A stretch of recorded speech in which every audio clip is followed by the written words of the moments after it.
spend my life outside and doing things in the outdoors, whether it's skiing or surfing or fishing, and been introduced to kite skiing over the last few days and just had a really good time using it as another tool in my quiver to get out into the backcountry and explore terrain, whether it's here in New Zealand or Tahoe or Alaska or Jackson.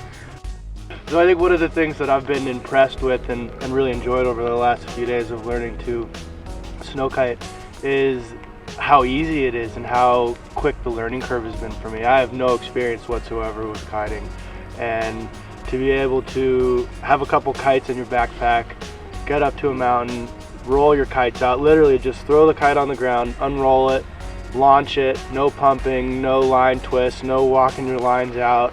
With little to no experience, you can get out there, start practicing and pick it up really fast and go have fun your first try on your first day. And that's what it's all about, is getting out there and having fun. For me, the biggest thing is where in the environments that I work and that we live and play in is that the mountains or the ocean dictate what you do.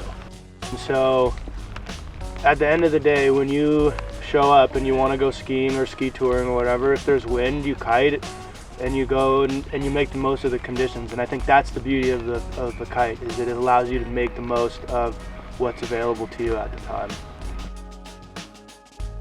I just think that I've learned that you can't force the issue. And if a kite allows me to access terrain and get into different areas and backcountry environments that I wouldn't have been able to on that given day, then there's no reason that I shouldn't be doing it. A big thing, if we're talking about skiing, is that the snow kite doesn't limit you. It opens possibilities. It allows you to get to different places. You're not tied to the kite. The kite allows you to get into terrain, allows you to get up peaks quicker and faster and easier than you would touring or doing anything else.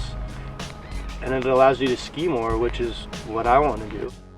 It's been really cool working with Ozone kites because they started the whole thing. They started it in 2002, making a dedicated snow kite, and have been able to take that and build upon it and really progress the sport to the point where the guy like me who's a skier is looking at it and going, that's awesome, I want to try that and figure this out, because it's something that I want to do, and it's really cool to see where it's going to go.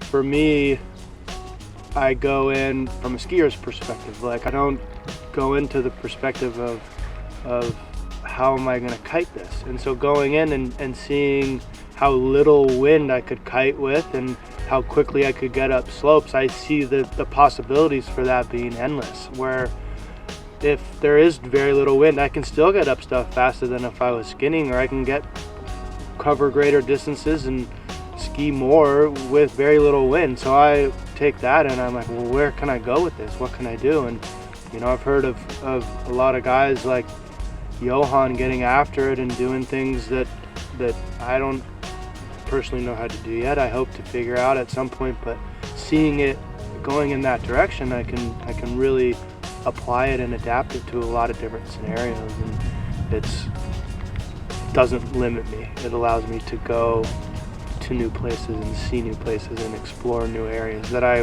wouldn't have access to if I didn't have that kite with me that day.